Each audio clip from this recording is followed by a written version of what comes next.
Good evening, my friends. Let me ask you something. How many times did you wake up last night to use the bathroom? Once? Twice? Maybe more? And when the sun came up, did you feel ready for the day? Or did it seem like you had barely slept at all? For so many people over 60, broken sleep has quietly become the new normal. But here's what most don't realize. Urologists here in the United States say that the bladder isn't always the main problem. In fact, the real causes are often hidden in your daily habits. When you drink water, when you take medications, what time you eat your meals, and even how your bedroom feels at night. These details may seem small, but doctors who study urinary health have found they can make the difference between waking up 5 times or sleeping peacefully through the night. Why does this matter so much? Because sleep is more than just rest. It's healing.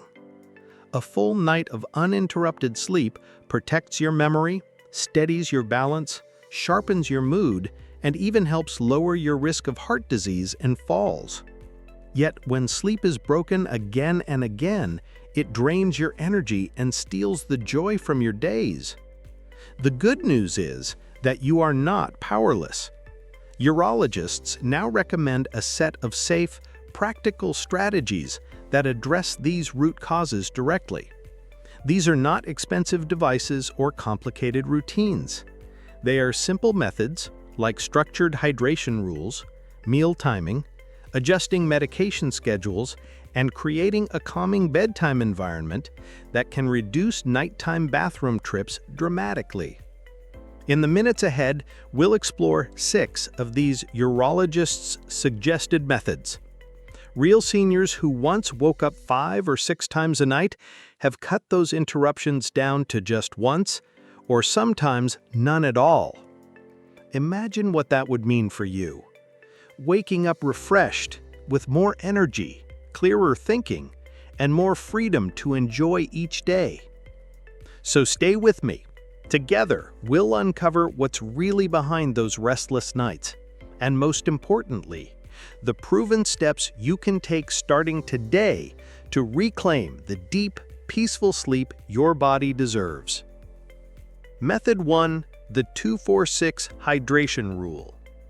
Let me share with you the first method doctors recommend. It's called the 2-4-6 hydration rule. At first glance, it sounds like a math lesson, but don't worry, it's actually very simple and very powerful. The idea is that your body has a natural rhythm, and your kidneys are more efficient at processing fluids during the daytime. By following this 2-4-6 structure, you give your body the water it needs at the right times, and you prevent those late-night bathroom trips that keep stealing your sleep. Here's how it works. At 2 hours after waking up, make sure you've had your first glass or 2 of water. That gives your body a gentle start and helps your digestion wake up. At 4 hours into the day, top yourself up again, another glass. By then, you're still active, moving around, and your kidneys are doing their job well. Then by 6 hours before bedtime, you have your final scheduled glass of water. After that, you let your body slowly wind down without pushing extra fluids into your system. Why does this matter so much? Because many seniors drink water at the wrong times, either not enough during the day or too much in the evening. Then, while the body is supposed to be resting, the kidneys are still busy, filling your bladder, and you're forced to get up again and again. With the 2-4-6 rule, you front-load your hydration, so by night, your system is calm. Thousands of older Americans who've tried this method have seen results in just a week or 2. Imagine going from 4 bathroom trips a night down to maybe 1 or even none at all. That's not just better sleep, that's freedom. Freedom to dream, to rest, and to wake up feeling like yourself again. Method 2, adjusting medication timing. Now let's talk about something many seniors in the US face every single day: medications. High blood pressure pills, heart medications, water pills, also called diuretics, these are a part of daily life for so many. And while these medicines are important and often life-saving, the timing of when you take them can play a huge role in whether you're able to sleep through the night or end up walking back and forth to the bathroom. You see, certain medications, especially diuretics, are designed to pull excess fluid from your body. That's their job.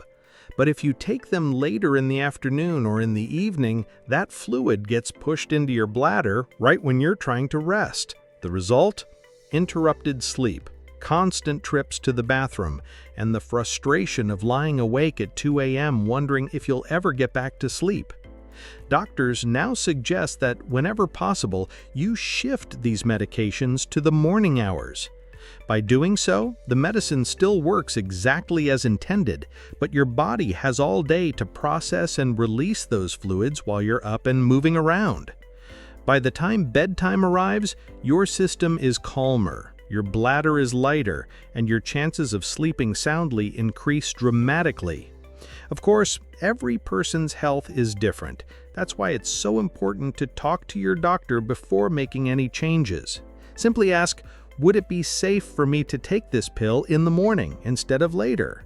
You'll be surprised how often the answer is yes and how big a difference it can make.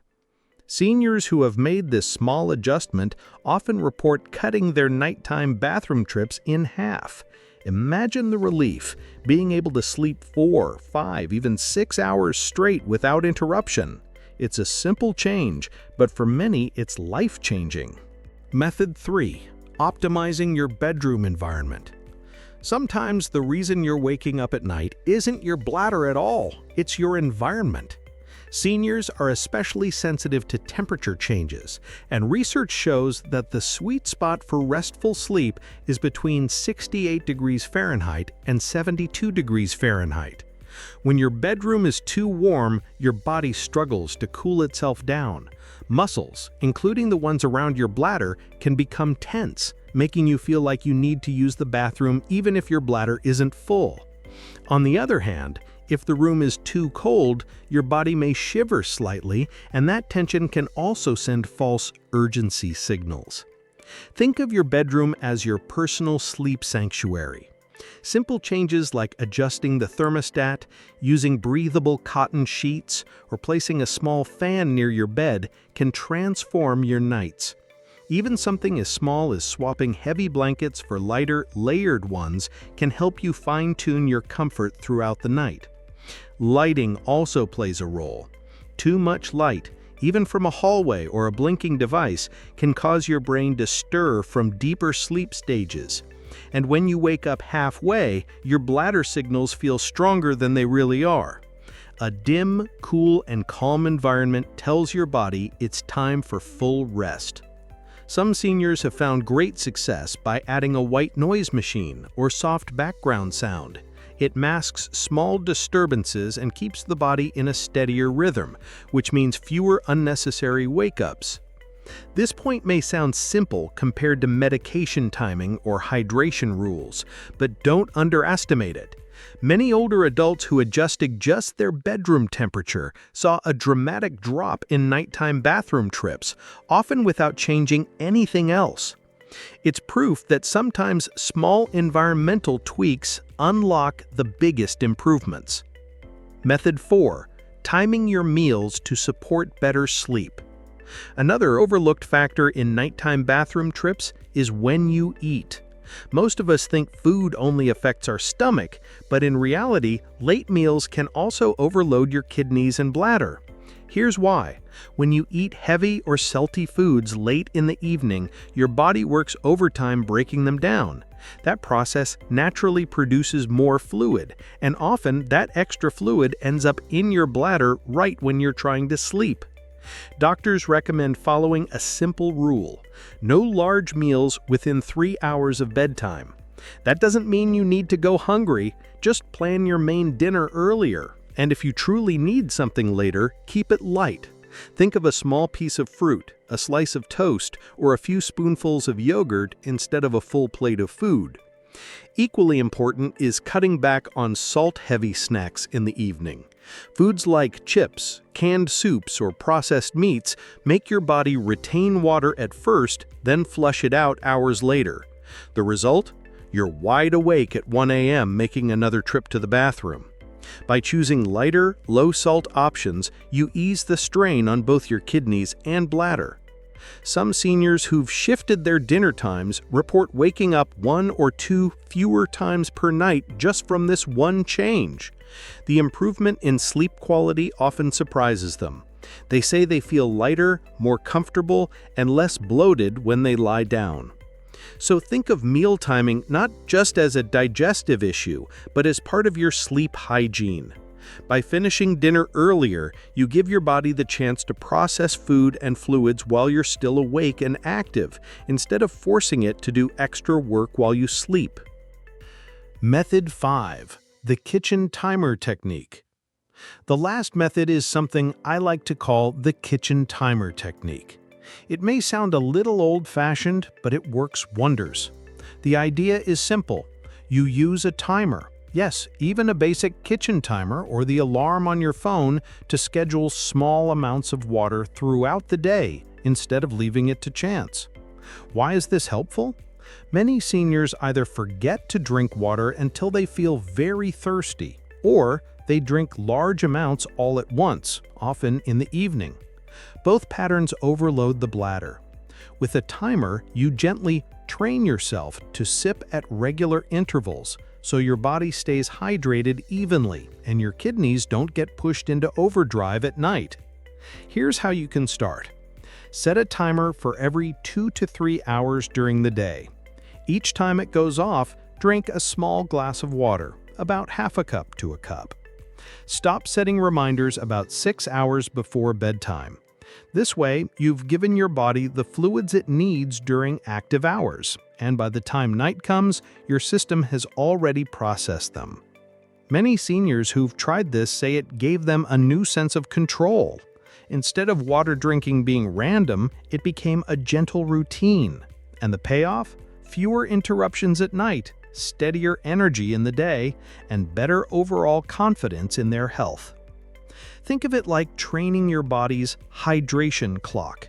Small, steady steps during the day create calm, restful nights. Sometimes the simplest tools, a timer and a glass of water, make the biggest difference. Method 6. Calming the body before bed. Even when you drink water at the right times, adjust your medications, and keep your meals earlier, there's one more piece of the puzzle: your body's stress response. Seniors often notice that worry, tension, or even a busy mind before bedtime can trigger nighttime awakenings, and sometimes the bladder gets blamed for what is really stress. Here's what happens. When you're tense, your body produces stress hormones that tighten muscles, including the bladder. That false alarm signal can wake you up and send you to the bathroom even if your bladder isn't actually full. The solution isn't just physical, it's also about calming the mind and body before bed. Doctors recommend building a gentle wind-down routine for the last 30 to 45 minutes before sleep. Simple practices like reading a light book, listening to calm music, or doing a few slow breathing exercises can lower stress hormones and relax your body. Many seniors find that stretching their legs, shoulders, and lower back also reduces tension that otherwise contributes to nighttime restlessness. Another powerful tool is practicing slow, deep breathing right in bed. Inhale through your nose for 4 seconds, hold for 2, then exhale through your mouth for 6. This kind of rhythm tells your nervous system it's safe to rest. With the body calmer, the bladder muscles relax too, and those false urgency signals often disappear. Some people also use a warm cup of caffeine-free herbal tea an hour before bed, like chamomile or peppermint. Just make sure it's early enough so the fluids don't interfere with sleep. The goal isn't perfection, it's creating a consistent bedtime rhythm. When your body knows it's time to relax, you'll fall asleep more easily. stay asleep longer, and wake up less often. Combine this with the earlier points and you give yourself the best chance at peaceful, uninterrupted rest. If you've followed along until now, you've probably noticed something. Every strategy we shared has one purpose: giving you back control of your nights. For many older adults, waking up again and again feels like something you just have to live with, a part of aging. But it doesn't have to be that way. Science and real-world experience show us that small choices can create big changes, and peaceful, uninterrupted sleep is not out of reach. What makes these methods powerful isn't just that they cut down on bathroom trips, it's the ripple effect they create in your life. Imagine opening your eyes in the morning and realizing you've slept 6 or 7 hours straight. You stretch, stand up with steady balance, and head into the day with energy instead of fatigue. That extra rest sharpens your memory, brightens your mood, and even makes your time with family more enjoyable. These aren't just nighttime fixes, they're pathways to fuller, healthier days. And here's something encouraging. You don't have to master everything overnight. Start with one change. Maybe tonight you decide to set your bedroom a little cooler. Tomorrow, you might move dinner an hour earlier. Later in the week, you could experiment with the kitchen timer method. Over time, these habits start to weave together, creating a routine that supports your body's natural rhythm. Most importantly, give yourself patience. Restoring balance takes consistency, and progress often shows up in small victories. Fewer wake-ups this week than last, or an extra hour of sleep before dawn. Celebrate those wins, because each one is proof that your body is responding. You deserve rest. You deserve mornings where you wake up ready, not worn out. So tonight, when you prepare for bed, remember this: you have more power over your sleep than you think. Try one step, keep going, and trust that better nights and brighter days are ahead. Now, I'd love to hear from you. How many times do you usually wake up at night? And which of these strategies do you think you'll try first? Share your thoughts in the comments. I'll be reading, and your story might inspire someone else who's struggling right now.